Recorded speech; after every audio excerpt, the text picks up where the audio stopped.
Hey, what's going on, guys? Welcome back. It's Claytano. Thank you so much for tuning in as always. And we're back with the top 5 light units in Dungeon Hunter Champions. Now, just like my Dark review, I'll be doing pretty much the same thing, going over my opinion of who the best units are in the game in general, not anywhere specific such as PvE, PvP, or whatever else, but I will have those videos coming out very soon, so make sure you guys hit that subscribe button. Also, if you haven't already, go ahead and make sure that you follow me on Twitch, twitch.tv/Claytano, because I live stream Dungeon Hunter Champions there pretty much every single day early in the morning. So go ahead and throw me a follow there. I'd much appreciate it. But let's just get right into the video here and go over the top 5 units, starting with number 5, which is Zhaoxue. Zhaoxue, and she is the light snake lady. All right, so the reason why she's on this list is mainly because of her first skill, which is Serpent's Bite. Now, I'm not going to go over all the other ones because, you know, there's just not a whole lot to it, but just the fact that she has Serpent's Bite and she doesn't have any elemental disadvantage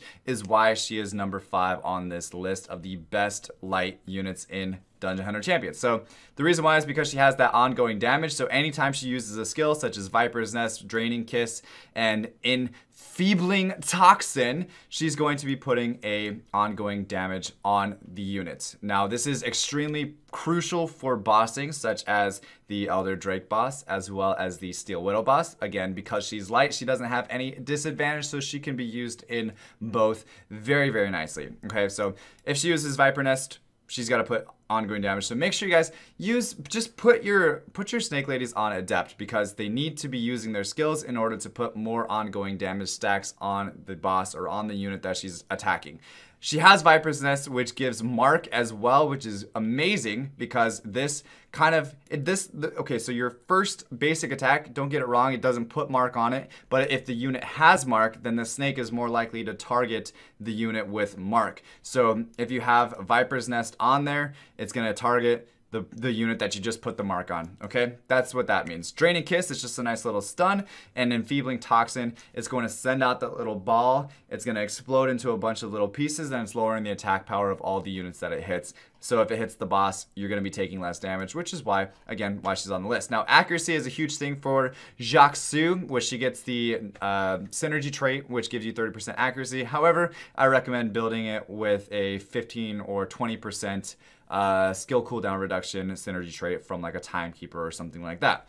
She's really, really good though. Okay, top 5, number 5. Now, moving on to number 4, you guys would be interested to know that it is a 3-star unit, which is Xenia. Okay, she's an extremely amazing support unit for the game in so many different places, not only just like the raids, but also in areas like Ultimate Blitz, Arena, defense and offense, because not only does she give you so much like support, but then she has this AoE stun, which is crazy. Like she puts up these like fountain things. I'm sorry, I can't talk right now, but she puts up these fountain things that's, it's called Torrential Strike, but it basically just shoots up one, shoots up another, and anything that gets hit by that fountain is like popped up and stunned. It's extremely, extremely crazy. But then you have Wave of Celerity. I don't even know how many times I've talked about this, this unit in my videos. I pretty much feel like I talk about her every single time because that's how good she is. And it's going to be lowering the skill cooldowns of the allies on the way out when it, you know, shoots this little wave out around you, and then it lowers it again on the way back.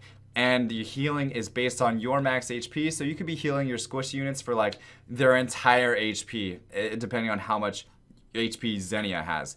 And then on top of that, you have Scourge, which removes 3 buffs from the enemy units, anything that's in the whip. So this is why I like to use her on Arena offense, is because if there's like Archangels or even like Zircons with immunity up, she just throws that whip down and everything gets removed. It's super great, and honestly, like I said, you can use her in so many different places, which is why she's on the list.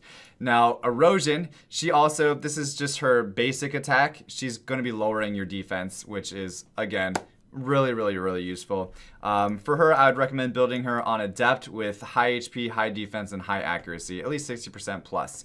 All right, now moving on from number 4, we have number 3 on the list, which is the Light Archangel, okay? So the Light Archangel, Vael'or, is number 3 on the list, and here's why. So every 8th attack, he's going to be removing all of the debuffs from one of your allies. So if you build him on attack speed, he's going to be removing debuffs a lot more. And then he has this first skill, Glorious Leap, which he leaps to an enemy and he lowers their attack power. So anytime you lower attack power on, like, you know, in arena, Blade Masters, stuff like that, they're going to be doing so much less damage, more so than you'd probably think like one little debuff could do, but it actually is super, super, super important. Now, Aegis, it's nice. It's not the best, okay? Definitely invulnerability would have been a better second skill for Vael'or, but he does get the Aegis skill, which gives a shield, and the shield amount is based on each ally's max HP. So that's always nice as well to have that shield.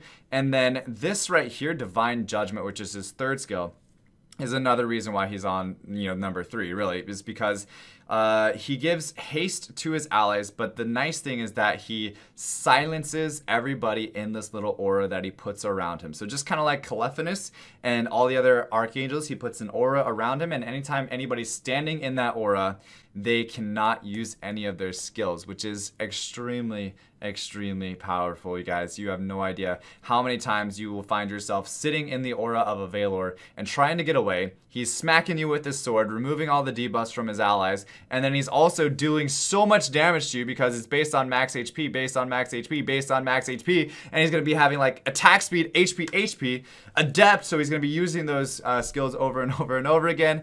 It's extremely, extremely powerful. One of the best units in the game, Vael'or. All right, so number 2 on the list is going to be the Light Blade Master. All right, that's this girl right here, Tianise. Okay, now I kind of went back and forth of why she should be like above the Archangel, but the fact that she's available in 5v5 PvP as well, but a little bit more important in 5v5 PvP, it boosted her up over Vael'or, so that's why I say that she's kind of just a little bit ahead of Vael'or, but not like a whole lot. Okay. All right, but to get into her skills here, we have just basically your average everyday Blade Master skills, which alone, you guys already know, they're just every single one of them are so deadly. Okay, so here it is. Every 4th attack, she strikes swiftly with both blades, dealing triple damage. Crazy. Okay, that's your first skill. So you want to have high attack speed, honestly, because everything she has is based on attack speed. Blade Rush dashes in a line, damages all enemies struck.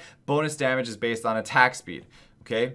Attack speed, slot shoulder pad attack speed. Now, her second skill, Dervish Spin, is going to spin rapidly, damaging nearby allies, and the cooldown of this skill is lowered for each enemy struck. So if she hits like 4 units, she's gonna be doing it again, doing it again, doing it again. It's crazy how much that like actually procs and stacks on itself. Now, Dance of Death is kind of her claim to fame. It's kind of every Blade Master's claim to fame, honestly. And it attacks 16 times, deals 3 times damage to the first time it strikes a target, and then the bonus deals bonus crit damage, bonus damage based on attack speed. Again, do attack speed on her. Put attack speed on her. Have her high. Like, if you could have her like the highest attack speed that you can, do it, because she's going to be doing way more damage just based on the attack speed alone. And then she increases her attack speed of ally champions just based on her synergy trait. So again, Tianise, great unit, great farmer, great damage dealer, great nuker, great arena offense, great arena defense if you want to do like a YOLO arena defense, that type of thing. Great for a blitz as well. She just runs through kind of pretty much everybody. And then, yeah, great for PvP, 5v5 PvP as well. So kind of the whole package. Now you're probably wondering, Clay, what can actually top that as far as, you know, 5-star light units, or any unit, because this isn't just 5 stars, but what light unit can top that? Well, I think it's the Siege Tower right here, guys. It's the little Siege Tower, and it is this one right here, Castellia, the light Siege Tower, okay? Here's why. It's this skill right here, guys. It's this skill right here, Checkmate, okay? Use her in any raid, and you will legitimately melt the boss. Okay, so fires 5 cannonballs at a target enemy while channeling. Each damages and disorients the enemy. So you're landing disorient, which means that they like land glancing on you, and then explodes and hits a wall if reaches max range, damaging enemies and inflicting ongoing damage. So you're putting 5 ongoing damage onto a boss just by that. Okay, done. It's checkmate. It's a fitting name for this skill. Now the second skill here, Joust Desserts. Lowers defense and damaging nearby allies, so charges in a direction, can be recast within a short period of time to stop immediately and trigger the second effect. So you're charging in a direction, dealing damage to enemies and knocking them aside, and then you hit the thing again, it explodes, and at the end of the charge, lowers defense and damages nearby enemies. So it's pretty great. Now the first skill right here gains a shield and damage reflection. If the shield is still intact when it expires, it explodes. This slows, lowers attack speed, and deals damage proportional to your remaining HP of the shield. Shield amount is based on your max HP. So if you're doing all of this to a boss, like lowers attack speed, lowering defense, and you're disorienting and putting ongoing damage, all with one little tiny little siege tower, guys, OP AF. OP AF. Not only just in raids though, but she's also really good in arena defense mainly. And you can also use her in 5v5 PvP if you haven't already noticed. So that's pretty awesome. Now she also has this first skill which attacks enemies with her lance. If she has the shield buff from the retaliation skill that you see down there, this engages an auto repair mechanism that instantly heals for a portion of the damage dealt. So she's healing herself every single time she's attacking if she has retaliation intact, which is pretty crazy, and she's super hard to kill. Yeah, so OP guys. But that's it. That's my list. If you guys have your own opinions, go ahead and drop those down below. I'm always open to anything. This is just my opinion, and of course it's always going to change, but this is what it's at right now, and hopefully you guys agree with it. But if you don't, that's fine. Go ahead and drop your comments down below. Aside from that, guys, that's it for today's video. Thank you so much for watching. As always, stay soupy, don't be potatoes, and I'll see you guys next time after you hit that subscribe button, and then I'm going to be posting more of these top 5 videos. So thank you so much. Peace.